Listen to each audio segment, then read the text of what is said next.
Hi there, this is Mark, and I'm in the basketball room in the hotel that I'm staying in. They actually have a basketball room in the gym. Kind of looks more like a padded room, but there's basketball nets on either end. And the yoga room I was in, it's a fitness room. I was going to start recording in there, and then some people were coming in. So partly being shy, but also part of it just, not wanting to disturb others. I wanted to try to find another spot. Nobody's playing basketball, so I'm going to do the reading from The Golden President here, Daily Inspirational Readings by Sri Swami Satchidananda. And this is for November 14th, so I'm still playing a little bit of catch up, but I'll get there. The topic is Don't Even Run After God. So here's what it says. Be a good person.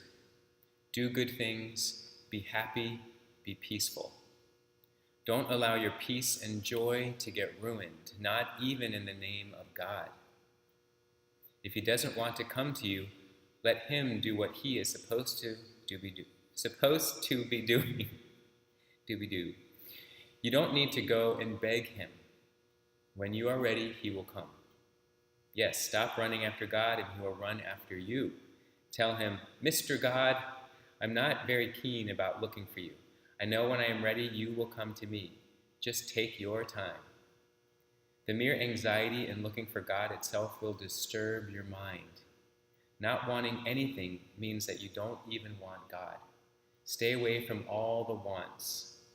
Then all the things you once wanted will want you, including God. Remember that. Don't ever run after anything or anybody, including God.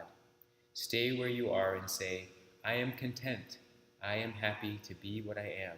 If anything comes to me, let it come. Let it come in its own time. I am not in a hurry. I'm not going to run after anything. That is what you call contentment. Contentment is purity of heart, not a heart that is anxiously searching for something. When you have that contentment, everything is golden to you. Gradually learn to rise above all your wants. Keep your body and mind totally easeful and peaceful. Let things come and go as nature wants, as God wants. There is a cosmic awareness that will function through you. Don't put your ego in the middle and create an impediment for that awareness to function through. We create a lot of impediments along the way.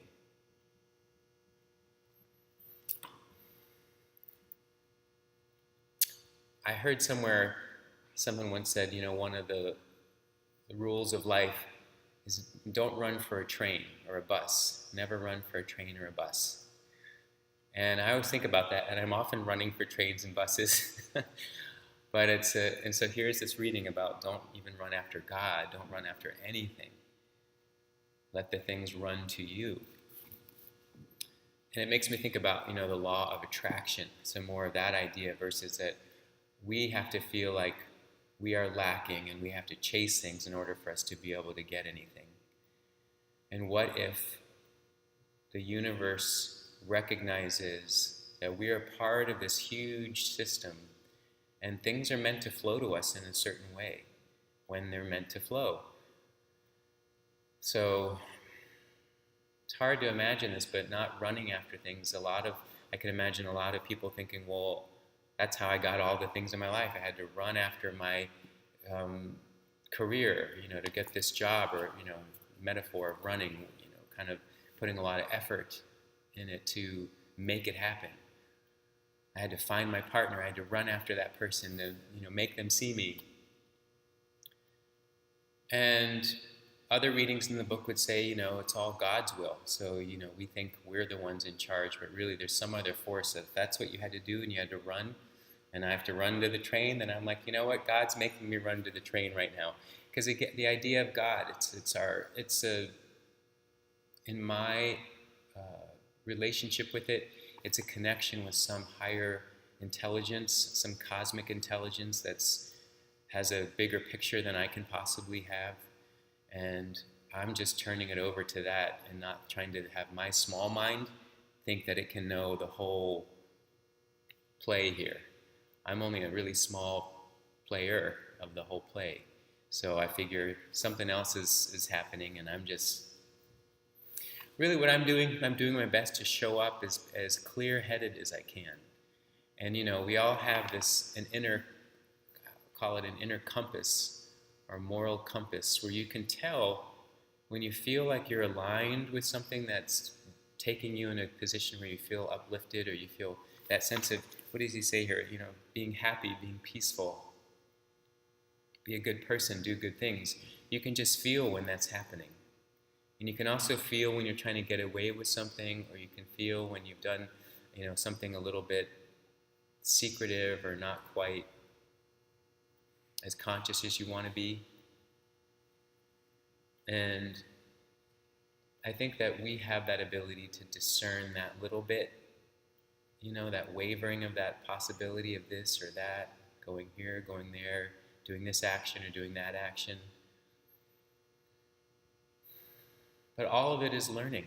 There's other readings in here about, we never make mistakes. And then he'll say a reading, well, if you make a mistake, then don't be hard on yourself.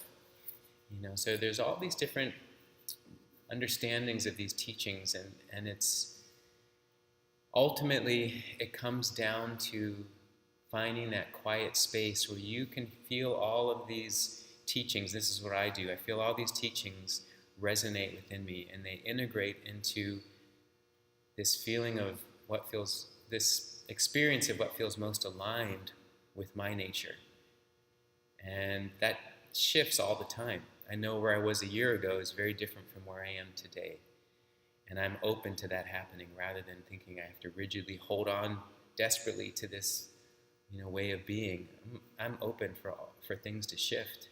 That's how we grow. That's how we learn. The main part of this reading, though, what I like about it is he's speaking about finding contentment. That is what is called contentment. Contentment is purity of heart. If we're always wanting, thinking we don't have enough, we're seeking out a way to, fill our glass because it always feels half empty or less than that. That creates its own disturbance in the mind. And so much of what Swami Satchidananda speaks about is how can we create peace in the mind, peace in the mind, peace in the heart. And when there's contentment, when we feel that we have enough, when we are grateful for what we have, when we have some kind of practice that helps us feel connected to our own body, our own experience in this world,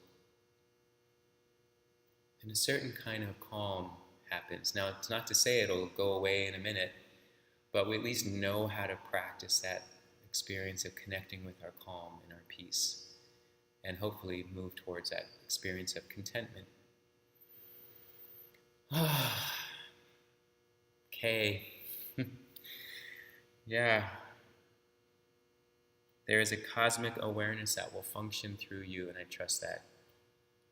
I feel like there's some cosmic awareness functioning through me. I have to trust that, or else I would get really bummed out about how this whole project's going. But it's just going. So thanks for being a part of it, and I'll see you on the next one.